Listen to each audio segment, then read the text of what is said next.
सोखते वाले गड्ढे से कई फायदे हैं, जो बताएंगे आप लोगों को। आप जो शौचालय बनवाएंगे वो सोखते वाले गड्ढे ही बनेंगे और प्रत्येक शौचालय के लिए 2 गड्ढे बनेंगे। 2 गड्ढे बनेंगे, दोनों का माप 1.25 मीटर गहरा और 1 मीटर व्यास करेगा, मिस्त्री बना देगा। ध्यान आपको ये रखना है, जब गड्ढा बने तो दोनों गड्ढों के बीच में 1 मीटर का फासला रहे। चिपका करके गड्ढा ना बनाए, बहुत लोग बनवा दिए, वो गलत है। उसका फायदा है, बता रहे हैं, दोनों गड्ढों के बीच में कम से कम 3 फीट 1 मीटर का गैप रखें। गड्ढा 1.25 मीटर। बहुत लोग सोचते हैं ना गड्ढा इतना 100 मीटर जल्दी से भर जाएगा, नुकसान होगा, हमारा गड्ढा पूरा कर दीजिए।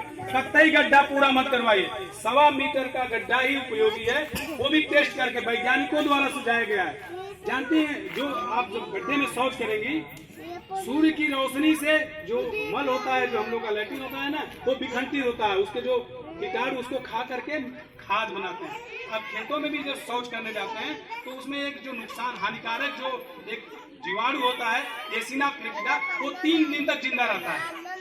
खेत में भी जाते हैं तो जो प्रदूषण फैलता है वायु से या जल से, वो 3 दिनों तक वो घातक होता है मल।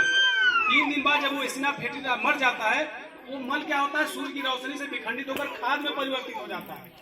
तो 1.25 मीटर गड्ढा जब आप उपयोग करेंगे तो वो भी उसके जो कीटाणु होंगे ना, जो होगा जीवाणु, वो 3 दिन में मर जाएगा और इस रोशनी के प्रभाव से आपका मल जो खाद में परिवर्तित होता रहेगा। इतना गड्ढा कर देंगे 8 फीट 10 फीट, तो होगा क्या कि उतने नीचे तक सूर्य की रोशनी प्रभावित नहीं करेगी, तो आपका मल विखंडित होकर खाद नहीं बनेगा, वो नुकसान करेगा। और दूसरा खतरा क्या है, जैसे मान लीजिए हमारा शौचालय बन गया है, आप दर्द मारे हमारा परिवार ज्यादा इतना गड्ढा करा दिए, ये जो बगल में नल है इसका जल दूषित होने का खतरा है, क्योंकि उसका जब गड्ढा ज्यादा नीचे हो जाएगा, पानी नीचे सोखेगा तो इसके वाटर टेबल से मिल सकता है और यह जल दूषित हो जाएगा, तो फिर बीमारी आ जाएगी घर में। इसलिए कतई भी इस भ्रम में नहीं रहिए कि गड्ढा गहरा रहेगा तभी मेरे घर के लोगों का शौच इकट्ठा होगा। ये 1.25 मीटर का और 1 मीटर वाला व्यास गड्ढा पक्का मानिए न्यूनतम 5 साल लगेगा उसको भरने में, न्यूनतम। खूब आराम से 20 बाल्टी 25 बाल्टी रोज पानी गिराइए तो भी वो भरने में 5 साल लगेगा।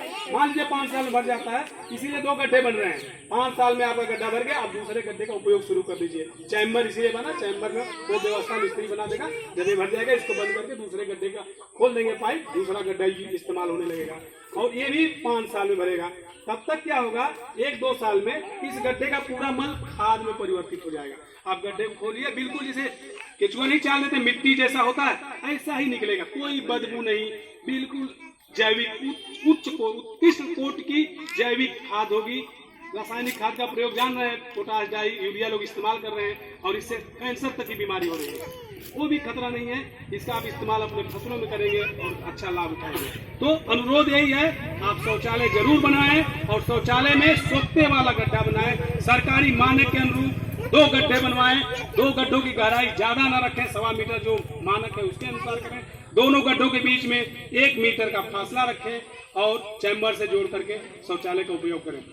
सोखते वाले शौचालय से और फायदे हैं, पानी, हवा, जैसे सेप्टिक टैंक में गैस भी निकलती है, बदबूदार गैस, वो अभी हम सांस लेते हैं, हवा ही नहीं लेते हैं, तो उससे भी कीटाणु जीवाणु हमको संक्रमित करके बीमार कर सकते हैं। सोखते वाले गड्ढे में कोई गैस नहीं निकलती है। कहीं के हम लोग देख रहे हैं शौचालय बना है ना, तो लोग पाइप लगा दिए, वो भ्रम बस होता है, कोई पाइप की जरूरत नहीं, उसमें आपका 200-300 रुपया फालतू बर्बाद हो रहा है, उसको लगवाने की कोई जरूरत नहीं, जानकारी नहीं है, इसलिए एक पाइप लोग लगवा दे रहे हैं।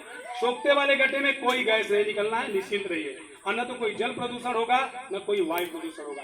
आप सावधानी से मानक के अनुरूप 2 गड्ढे बनवाइए, शौचालय का इस्तेमाल करिए, जीवन पर्यंत बीमारियों से बचाइए, अपने बूढ़े बुजुर्गों को आराम दीजिए और अपने बहू बेटियों की इज्जत को भी रखिए।